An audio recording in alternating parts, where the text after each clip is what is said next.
தமிழடியான் சொந்தங்கள் அனைவருக்கும் வணக்கம்.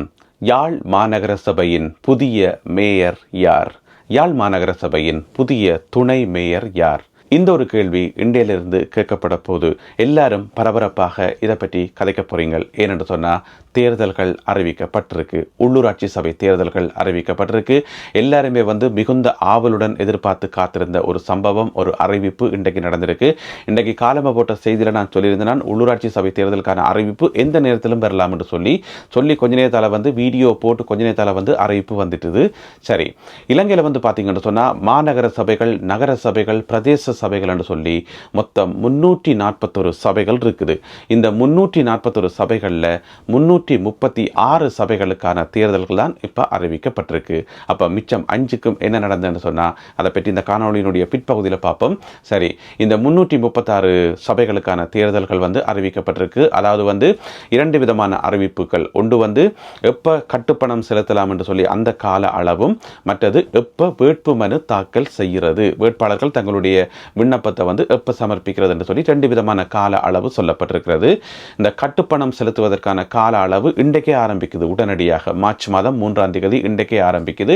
இன்றையிலிருந்து மார்ச் மாதம் 19ஆம் தேதி வரை நீங்கள் கட்டுப்பணம் செலுத்த முடியும். இடையில ஒரு 5 நாட்கள் விதிவிலக்காக அறிவிக்கப்பட்டிருக்குது. எப்போ பார்த்தோம் என்று சொன்னா மார்ச் மாதம் 8ஆம் தேதியும் மார்ச் மாதம் 9ஆம் தேதியும் சனி ஞாயிறு வீக்கெண்ட் வர்றபடியால அன்றைக்கு ஒரு நடவடிக்கையும் செய்ய முடியாது. மார்ச் மாதம் 13ஆம் தேதி வியாழக்கிழமை போயா தினம் வருது, விடுமுறை தினம். எனவே அன்றைக்கும் ஒன்றும் செய்ய முடியாது. அது மார்ச் 15, 16 எகைன் வீக்கெண்ட் வருது, சனி ஞாயிறு வருது, அன்றைக்கும் ஒன்று செய்ய முடியாது. எனவே இந்த 5 நாட்கள் தவிர்த்துட்டு இன்றையிலிருந்து மார்ச் மாதம் 19ஆம் தேதி நண்பகல் 12 மணி வரைக்கும் நீங்கள் கட்டுப்பணம் செலுத்த முடியும். சரி, அது ஒரு பக்கம் இருக்கட்டும். அது வேட்பு மனு எப்போ தாக்கல் செய்யறேன்னு சொன்னால் மார்ச் மாதம் 17ஆம் தேதியிலிருந்து மார்ச் மாதம் 20ஆம் தேதி வரைக்கும் வேட்பு மனு தாக்கல் செய்ய முடியும். இதற்கான விண்ணப்ப படிவம் இணையதளத்தில் இருக்குது. அதை டவுன்லோட் பண்ணி அதில் கேட்கப்பட்ட கேள்வி எல்லாத்தையும் நிரப்பி போட்டு அதை ஒப்படைச்சா பிரச்சனை முடிஞ்சது. கடைசி நேரம் வரைக்கும் காத்திருந்து கடைசியில் அந்தரப்பட்டு கொண்டு தெரியக்கூடாது. சரி, இப்போ அறிவிக்கப்பட்டிருக்கிற இந்த 336 சபைகளில் பார்த்தீங்கன்னு சொன்னால் 28 மாநகர சபைகள் வருது. இலங்கை முழுவதும் 28 மாநகர சபைகள். அப்போ மாநகர சபையினுடைய மேயர், துணை மேயர், தவிசாளர், துணை தவிசாளர் என்று சொல்லி நிறைய பதவிகள் அதில் இருக்கும். உறுப்பினர்களும் இருப்பினும் அது 28 மாநகர சபை. அதே போல 36 நகர சபைகள் இருக்குது. நகர சபைகளுக்கும் அதே மாதிரி தான். அதே மாதிரி 272 பிரதேச சபைகள் இருக்குது. 272 பிரதேச சபைகள்.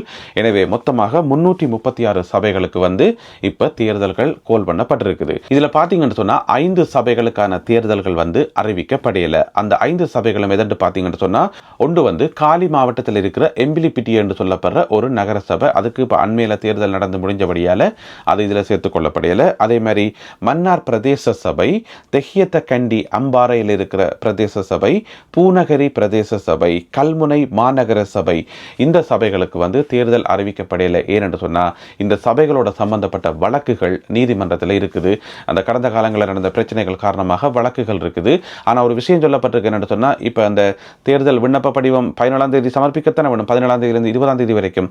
அதுக்கிடையில இந்த வழக்கு போட்டாக்கள் வழக்கை வித்ரோ பண்ணினா அது ஓகே என்று சொன்னா அந்த சபைகளுக்கும் தேர்தல் நடத்த முடியும் என்று சொல்லி தேர்தல் திணைக்களம் அறிவிச்சிருக்குது. ஆக மொத்தத்தில் இப்ப 336 சபைகளுக்கு அறிவிக்கப்பட்டிருக்கிறது.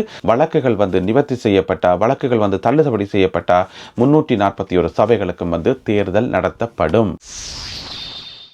எனவே இன்றையிலிருந்து தேர்தல் பரபரப்பு ஆரம்பிச்சிருக்குது. எல்லாரும் இனி தேர்தலை பற்றி தான் கதைக்க போறோம். தேர்தலில் யார் யார் வெற்றி பெற போறார்கள், எந்தெந்த கட்சிகள் போட்டி போட போயினோம், எந்தெந்த கட்சிகள் தனித்து போட்டி போட போகின்றன, எந்தெந்த கட்சிகள் யாரோட சேர போயினோம், கடைசி நேரம் வரைக்கும் பார்த்து போட்டு கடைசி நேரத்தில் ஒன்று சேர போறாக்கலார், சேர்றோம் என்று சொல்லி போட்டு கடைசியில் பிரிஞ்சு போறாக்கலார், சேரவே முடியாமல் போனாக்கலார் என்று சொல்லி நிறைய கதைகள் இருக்குது. நிறைய சம்பவங்கள் வரப்போது, நிறைய பரபரப்பான செய்திகள் எல்லாம் வரப்போது. எல்லாத்தையும் அக்குவர அணிவதாக நாங்கள் பார்க்க போறோம். இதுக்கிடையில் மருத்துவரும் பாராளுமன்ற உறுப்பினருமாகிய அர்ச்சுனா ராமநாதன் அவர்கள் ஒரு அதிரடியான அறிவிப்பொன்றை வெளியிட்டிருக்கின்றார். திருகோணமலையில் கால் பதிக்கிறது ஊசி என்று சொல்லி ஒரு அறிவித்தல் ஒன்றை விட்டிருக்கின்றார். திருகோணமலைக்கான கோஆர்டினேட்டரை அறிவித்திருக்கின்றார். திருகோணமலையில் இருக்கக்கூடிய 13 சபைகளுக்கான கோஆர்டினேட்டர் ஒருவர் தற்காலிக அடிப்படையில் நியமிக்கப்பட்டிருக்கின்றார். அந்த திருகோணமலையில் அவர்கள் போட்டி போட இருக்கின்ற 13 சபைகளும் எதென்று பார்த்தீங்கன்னு சொன்னால் திருகோணமலை மாநகர சபை, கிண்ணியா நகர சபை, வெறுகல் பிரதேச சபை, சேருவில பிரதேச சபை, கந்தளாய் பிரதேச சபை என்று சொல்லி சொல்லி திருகோணமலை மாவட்டத்தில் வரக்கூடிய மொத்தம் 13 சபைகளிலேயும் தாங்கள் போட்டி போட போவதாகவும் அதற்கு தற்காலிக அடிப்படையில் ஒரு கோஆர்டினேட்டர் ஒருவர் நியமிக்கப்பட்டுள்ளதாகவும் மருத்துவரும் பாராளுமன்ற உறுப்பினருமாகிய அர்ச்சுனா ராமநாதன் அவர்கள் சொல்லியிருக்கின்றார். அந்த தற்காலிக கோஆர்டினேட்டர் யாரென்று பார்த்தீங்கன்னு சொன்னால் பேரின்ப வரதன் லக்ஷ்மன் என்று சொல்லி சொல்லப்படுகிறது. எனவே திருவண்ணாமலையில் இருப்பவர்கள், தேர்தலில் போட்டி போட ஆர்வம் இருப்பவர்கள், ஊசி சின்னத்துடன் இணைந்து போட்டி போட ஆர்வத்துடன் இருப்பவர்கள் குறிப்பிட்ட இந்த கோஆர்டினேட்டருடன் இணைந்து செயல்படும்படி, அவரை தொடர்பு கொள்ளும்படி மருத்துவரும் பாராளுமன்ற உறுப்பினருமாகிய அர்ச்சுனா ராமநாதன் அவர்கள் கேட்டிருக்கின்றார். அதே போல ஊசி கட்சி சார்பாக யாழ் மாவட்டத்தில் மேலும் சில கோஆர்டினேட்டர்கள் அறிவிக்கப்பட்டிருக்கிறார்கள். அந்த அடிப்படையில் வலிகாமம் வடக்கு பிரதேச சபை, வலிகாமம் மேற்கு பிரதேச சபை, வலிகாமம் தெற்கு பிரதேச சபை, வலிகாமம் கிழக்கு பிரதேச சபை, வலிகாமம் தென்மேற்கு பிரதேச சபை, இந்த சபைகளுக்கான ஒரு கோஆர்டினேட்டரும் ஊசி சின்னத்தால் அறிவிக்கப்பட்டிருக்குது. அவருடைய பேர் கந்தசாமி இந்திர லட்சியன் என்று சொல்லப்படுது. கந்தசாமி இந்திர லட்சியன்.